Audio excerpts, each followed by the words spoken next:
Totoo nga ba na dahil sa AI ay mawawalan ng trabaho ang maraming tao paglipas ng panahon?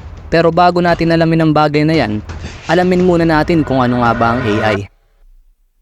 Ang meaning ng AI ay Artificial Intelligence.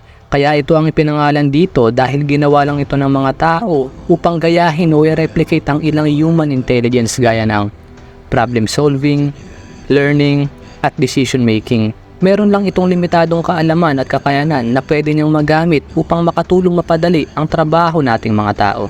Naimbento ang AI noong 1950 to 1956.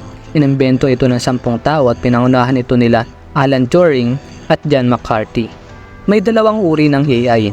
Ang isa ay tinatawag na weak AI or narrow AI. Limitado lang ang kaya nitong gawin. Halimbawa ito si Bordagol, isang AI. At ang kaya lang niyang gawin ay maghugas ng pinggan pero bukod dun, wala na. Pero sana all marunong maghugas. Meron namang tinatawag na strong AI o Artificial General Intelligence. Ang pinaka-perfectong example nito ay si Ultron, yung robot sa Avenger dahil meron siyang sariling isip. Ganon din ang strong AI. Merong sariling isip, emosyon, common sense, consciousness at mga normal na bagay na nararamdaman o kayang gawin ng normal na tao. Ngayon may gusto lang akong itanong.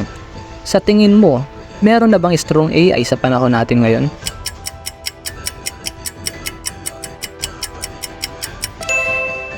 Ang sagot ay wala pa. Ang strong AI ay theory pa lamang at hindi pa natin alam kung kailan ito magiging totoo. Pero kahit weak AI pa lang ang meron tayo ngayon ay wag natin itong mamaliitin dahil sobrang dami rin itong kayang gawin gaya ng pagdadrive ng sasakyan, video and photo editing, data analyzing, pag-imbento o paggawa ng gamot, at pagtulong sa mga doktor na malaman kung ano ang tunay na sakit ng isang pasyente. Kaya i-appreciate natin ang mga taong nagde-develop ng mga ganitong bagay dahil sobrang dami nitong natutulungan. Pero balik tayo sa tanong, dahil ba sa AI ay mawawalan ng trabaho ang maraming tao?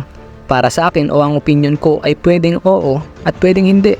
Pwedeng oo dahil kung iisipin natin meron ng AI na kayang mag-drive ng sasakyan. At kung titignan natin ang video na ito ay hindi lang basta-basta driving ang kaya nitong gawin dahil na-analyze niya ang mga possible na pwedeng mangyari at nakakapag-react agad ito ng mabilis gaya ng isang tao. So pag dumami yung ganitong sasakyan ay pwede mawalan ng trabaho ang ating mga driver.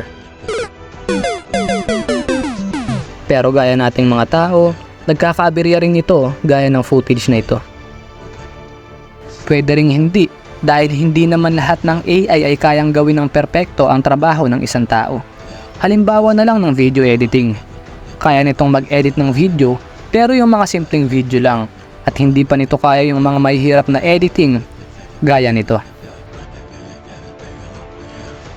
Pero tandaan natin, ang AI ay ginawa upang makatulong sa ating mga tao at hindi para agawin ang ating trabaho.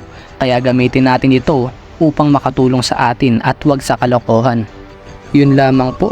Sana natulungan kong madagdagan ang inyong kaalaman patungkol sa Artificial Intelligence.